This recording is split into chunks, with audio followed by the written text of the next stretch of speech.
Welcome back to Rising. Lindsey, what is in your lens today? Let's talk about it.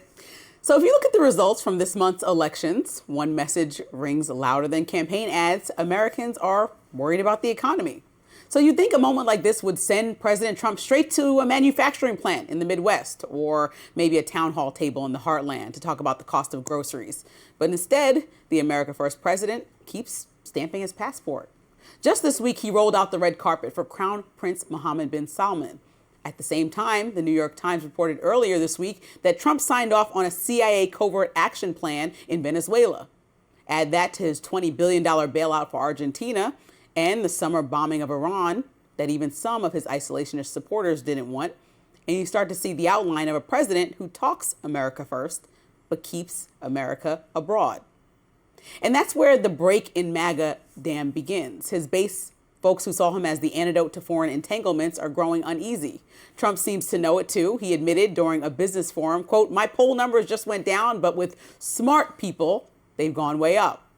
That line wasn't exactly reassuring to a movement already angry over everything from affordability to his meandering response to the Epstein files being a, quote, hoax. The fury really lit up last week when Trump brushed off concerns that Chinese students were taking college spots from Americans. Then in an interview with Laura Ingraham, he dropped this gem saying, quote, "I know what MAGA wants better than anyone else." That didn't calm the waters. By the next morning, things boiled over when he suggested there weren't enough talented workers in the U.S., defending his push for more high-skilled foreign workers on H-1B visas. And that's when social media delivered a gut punch. Hashtag America Last started trending, and even some declared, quote, "MAGA is dead." But Trump, standing before billionaires and executives at a U.S.-Saudi investment forum this week, doubled down. Not on middle America, but on the global stage. And then came the soundbite heard around the MAGA world. You can't come in, and I'm explaining, you can't come in, open up a massive computer chip factory for billions and billions of dollars like is being done in Arizona, and think you're going to hire people off an unemployment line to run it. They're going to have to bring thousands of people with them, and I'm going to welcome those people. Now, I love my conservative friends. I love MAGA, but this is MAGA.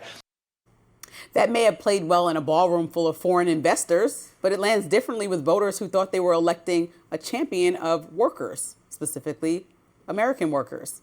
Yet Trump didn't stop there. This week, he announced he's preparing to jump into a new global conflict, Sudan, because he says his, quote, friend, the Crown Prince, asked him to intervene. His Majesty would like me to do something very powerful having to do with Sudan.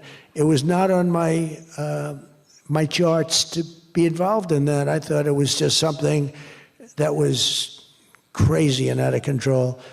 But I just see how important that is to you and to a lot of your friends in the room.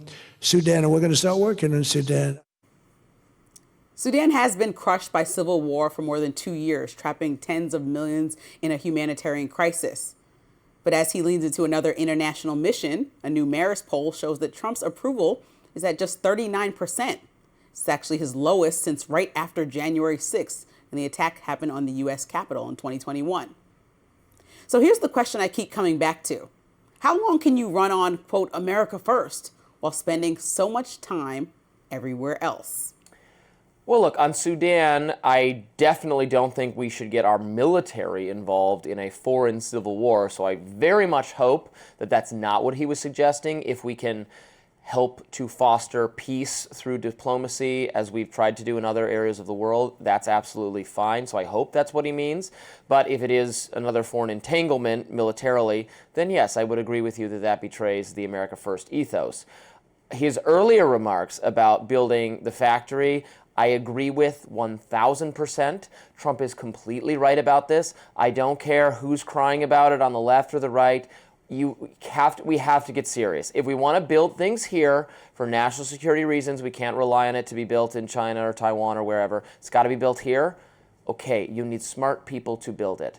And you need to find them wherever they are. Not on the unemployment line, he says. Right, they're not on the unemployment line. If they're in India, fine. If they're in China, fine. Get them out of there. Drain those. I want to drain those countries of their resources. Bring them here if they're going to work. Right. We're not going to let in everybody from all over the globe who has a sob story about refugee stuff or is not going to work or hates America. No, none of them. If you want to come here and work and build something and you know you're smart about computers or you're wealthy or whatever, then you're welcome. And that's Trump's ethos, and that is America first. It's not putting America first to like have some North Korean style system where we have to assemble all our own computers and furniture and grow all our own food because we don't engage in trade. That's just like socialism. That's just literally socialism, which is a very bad economic system that impoverishes every country that tries it. So I agree with him wholeheartedly.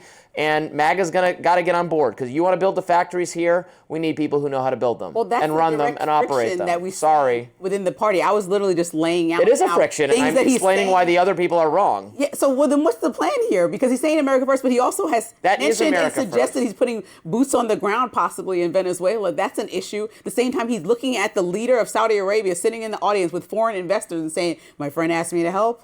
I'm going to jump in this conflict." This is a man contradicting everything that he campaigned for on the campaign trail. I mean, on the presidential trail. He's trying to create, and now doing something differently. Yeah, he is. No. He's getting involved in all these foreign conflicts in ways that the government doesn't even approve of. Congress doesn't even approve of. The American people don't approve of. Okay, specifically, if getting involved is military, I agree with you. And I, too, have expressed a lot of concerns about Venezuela. Recently with Venezuela. Yeah, he's getting involved by killing people already. He's not just getting involved by threatening a leader, having rough conversations. He's blowing up boats, which possibly could have civilians on them, taking actions that generally would run through our Congress and doing them on his own by labeling them terrorism. Yeah. And he's already moved past the point. I mean, he's pretty much acting warlike. So we don't have to pretend like we don't understand how Trump does move when he wants to move and wants to skip over traditional law and steps that are taken in cases like this. So I'm just pointing out things that he said recently. Now we have the leader of Saudi Arabia here who he was protecting vehemently in all ways, even though the Biden administration accused them of killing a journalist. They say they didn't. Biden hugged him too.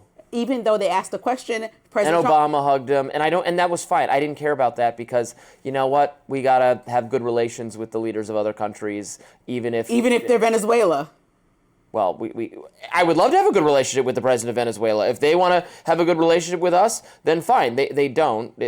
Maduro's sung Imagine the other day. He certainly does want to have a good relationship. No, he wants to maintain his hold on power.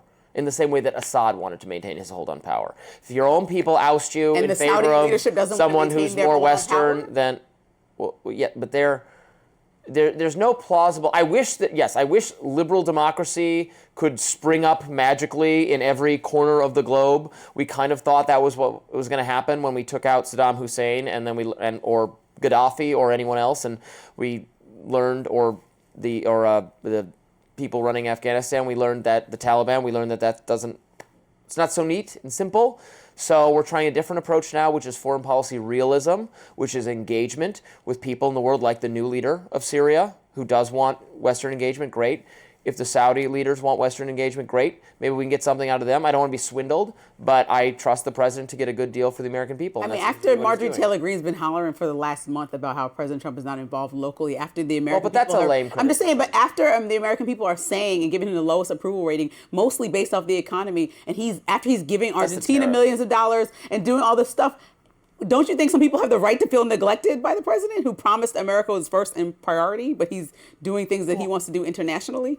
Like, I'm just trying to the international landscape affects Americans too in terms of the performance of the economy. The performance of the economy is tied to investments in other countries, global instability. So bringing down global instability, having positive economic engagement, hopefully getting rid of tariffs. That's what's really driving up prices, and that's what people are reacting to. And that's the part of his policy that I think is most There has to be like bad. some kind of saying out there, like cleaning up your own house is important before you go trying to clean up somebody else's house. We have a lot going on in our country economically. Yeah, a variety of things, and people are calling for the president to clean that up.